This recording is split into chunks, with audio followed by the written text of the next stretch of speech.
안녕하세요. 드라마의 진심인 남자 리뷰어즈입니다.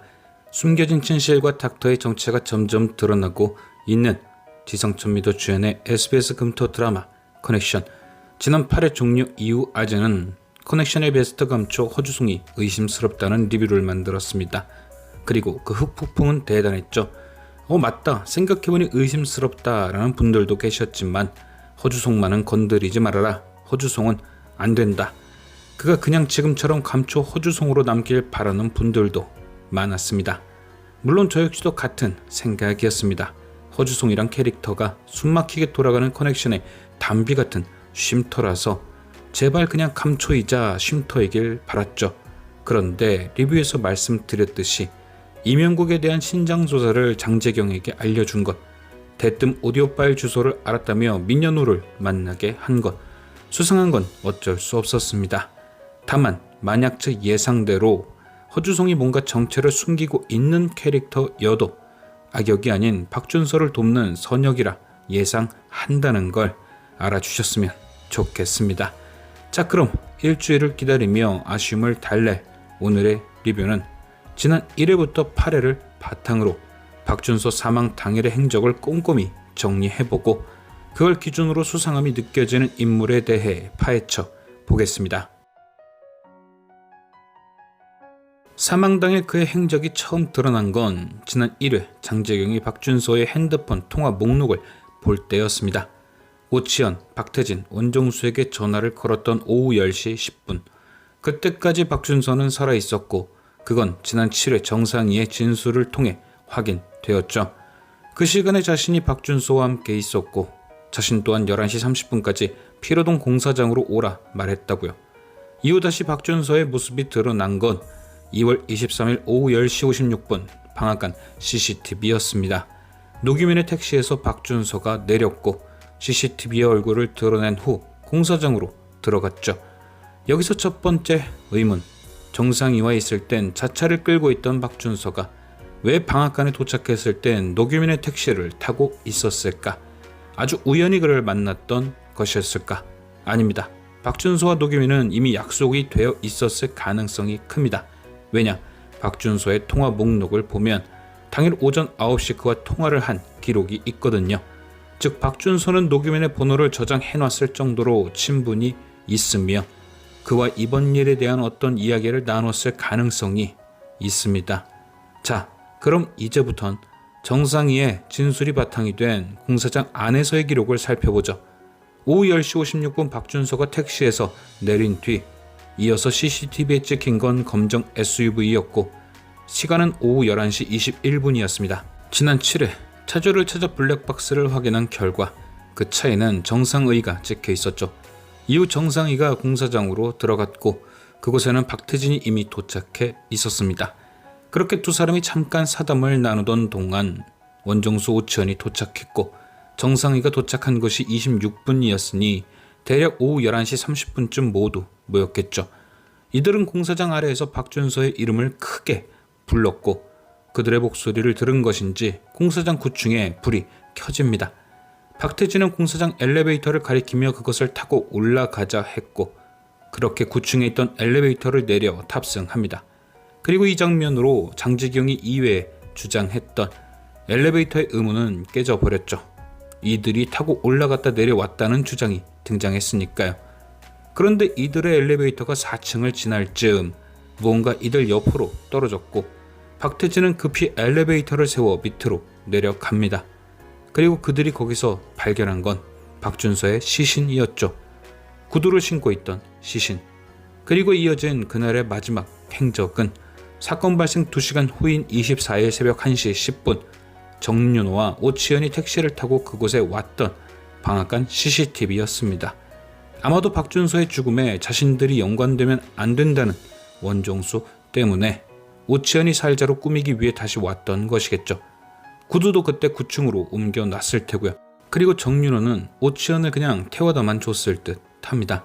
왜냐? 만약 그가 오치현을 도왔다면 지난 3회에서 정상의에게 박준서가 어디서 죽었는지 묻지 않았을 테고 그걸 듣고 놀랐다는 건 자신이 오치현과 갔던 곳이 준서가 죽은 곳임을 그때서야 알았기 때문이겠죠.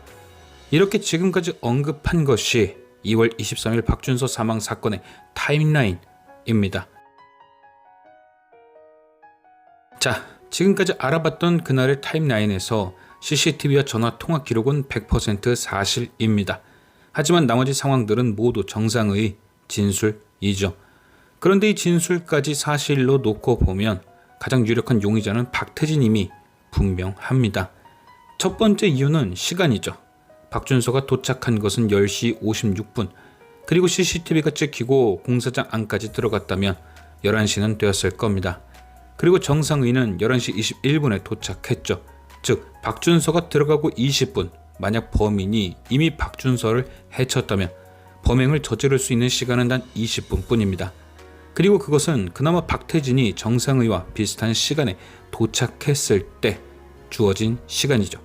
만약 박태진이 정상의보다 10분 빨리 왔다면 범행 시간은 20분에서 10분으로 줄어듭니다. 어떠세요? 이렇게 들으니까 진짜 짧죠? 박태진이 공범이 아니라면 범인은 그 짧은 시간에 박준서를 해치우고 9층까지 올라갔어야 합니다. 아니면 9층까지 올라오길 기다렸다가 죽였어야 하고요. 시간적으로 박태진이 공범일 가능성이 커지죠. 이어서 두 번째 이유는 상황입니다. 정상의가 말한 박태진은 장재경이 말한 대로 범인 그 자체였습니다. 모든 게 이상했죠. 왜 박태진은 배전반이 어디 있는지 알았으면서 굳이 정상의가 올 때까지 공사장에 불을 켜지 않았을까? 왜 스위치를 올리자마자 여기로 오라는 듯 불이 켜지고 박태진은 원종수의 의견도 무시한 채 재빨리 엘리베이터를 탔을까? 마치 어디서 떨어지는지 보지 못하게 엘리베이터에 가둬놓은 듯 말이죠. 또한 가장 중요한 것은 박준서가 떨어지고 난 뒤 박태진이 승강기를 멈추고 내려갔다는 겁니다. 그게 박준서인지 그냥 물건인지 확인도 안 된 상태에서 말이죠. 일반적인 대처라면 박준서가 있는지 아니면 무슨 상황인지 확인하기 위해서라도 끝까지 올라가는 게 맞을 텐데 말입니다. 하지만 박태진은 마치 떨어진 게 당연히 박준서라는 걸 안다는 듯 곧장 내려가 시신부터 확인을 했습니다. 이처럼 정상의의 진술대로면 누가 봐도 박태진이 가장 수상하고 범인 같아 보입니다. 또한 정상의는 그렇게 박태진이 가장 수상하게 보이게끔 진술하고는 마무리로 박준서가 구두를 신고 있었다는 얘기까지 전해주며 장재경이 박태진에게 더욱 강하게 의심을 갖게 만들었죠. 그리고 이 진술이 사실이라면 박태진은 아까 언급한 대로 공범일 가능성이 차고 넘칩니다. 박준서가 박태진만은 11시 30분이 아닌 미리 불렀다. 그리고 계좌 비밀번호를 바꾼 것, 풍년과의 외도를 언급하며 박태진을 흥분시켰다.